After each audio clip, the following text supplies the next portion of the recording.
Good morning, America. This is the James and Joe Show in the morning. I'm James, this is my co-host Joe, and we're on the host of ANPN, Anatomy and Physiology Network in Navarre, Florida. Joe, to you. James, great to be here this morning in beautiful Navarre, Florida. On location with us today at the inaugural annual first ever handstand competition is Natalie Hawthorne. Nat is a bio major at United States Air Force Academy. I'm here to demonstrate the physical requirements of doing a handstand. Natalie, so from my understanding, handstands is just like standing, but on your hands, correct? That's exactly right, James. Well, tell us, Nat, do you have anyone helping you here today? I do. I have a former D1 gymnast, Katie Hawthorne. She was a gymnast at the Air Force Academy and an All-American in the uneven bars and the all-around. And she will be our expert demonstrator in the handstand.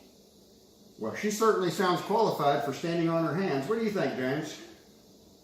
Crazy. A handstand requires many parts of the body, but I'm going to talk mainly about the upper body, the arm, the forearm, and the hand. The pectoral girdle is also included and is composed of the clavicle and scapula. All these features on the bone are required as attachment points for muscles. Katie's first going to demonstrate for us a handstand in the sagittal plane on the horizontal axis of motion. The sagittal plane divides the body into left and right halves, and the horizontal axis is perpendicular to that. So please demonstrate. The muscles in the front that are required for a handstand include serratus anterior, pectoralis major, minor, and coracobrachialis. Serratus anterior is a deep muscle, but it attaches to the ribs and the medial border of the scapula on the back. It is innervated by the long thoracic and the brachial plexus, and it is the prime mover and pushing actions by protracting the scapula. It also acts on the pectoral girdle. Pectoralis major is a superficial muscle that acts on the arm also. It is innervated by the medial and lateral pectoral nerves and is located around right here.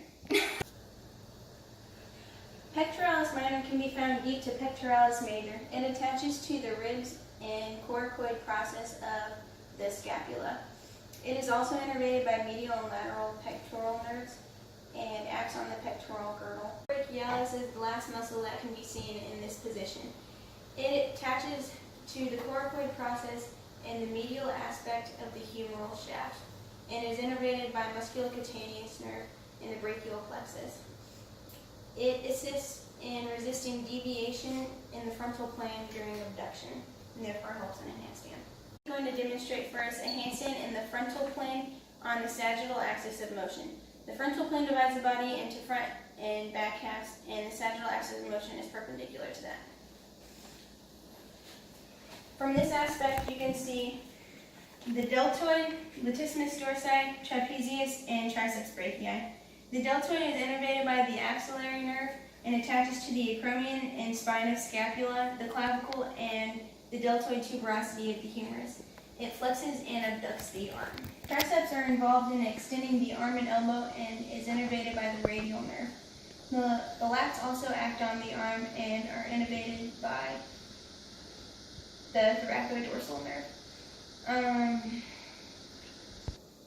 The trapezius elevates the shoulder and is innervated by the accessory nerve, which is also part of the cranium. Well, Natalie, that was absolutely fascinating. Brilliant demonstration of handstands. But I understand that the handstand game is more than just a physical game. I understand that it's a real thinking man's or woman's game. Tell me about that.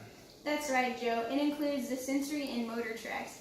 The sensory tracts include the anterior and posterior spinocerebellar, which is feedback from the muscles or proprioception. The descending tracts, or the motor tracts, include lateral vestibulospinal and lateral reticulospinal, which is involved in balance and posture in handstands.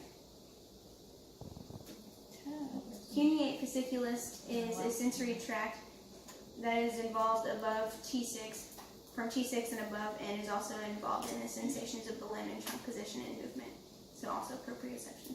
Well, Natalie, that was absolutely fascinating, especially that part about the whole muscle protoceratops. So tell us again, does the brain work, each part of it works separately, one at a time with the muscles, Or does everything just all work together like a big salad bowl? Everything pretty much coordinates together, Joe. Thanks for asking. Cuneate fasciculus coordinates with the motor areas in the prefrontal cortex of the brain, which begins the motor pathway, and communicates with the muscles to adjust for balance and coordination with the cerebellum. Specifically, the cerebellar peduncles, which are the bridge between the brainstem and the cerebellum. Obviously. Obviously, makes perfect sense. So Natalie, can you tell us if there's been any research, studies, or analysis done on handstands? Yes, James. In fact, there's been a study done on balance control strategies in handstands and in standing. And they found that 90% of the time the ankles were used primarily in balancing and standing, which is comparable to the wrist in a handstand, which were used 75% of the time in balance control strategy. So you heard it here first. It's all in the wrist. That is very interesting. So Natalie, what you're telling us when you're doing a handstand, that the ankles are virtually not involved at all. That's right, Joe. It's mostly the wrist. That is that's mind-blowing.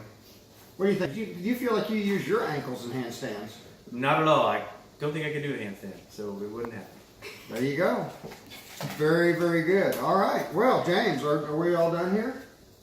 I believe so. Natalie, do you have anything else for us on handstands today? That's it on handstands. Well, then I am getting out of here. This is the James and Joe Show live at Navarre Beach, Florida.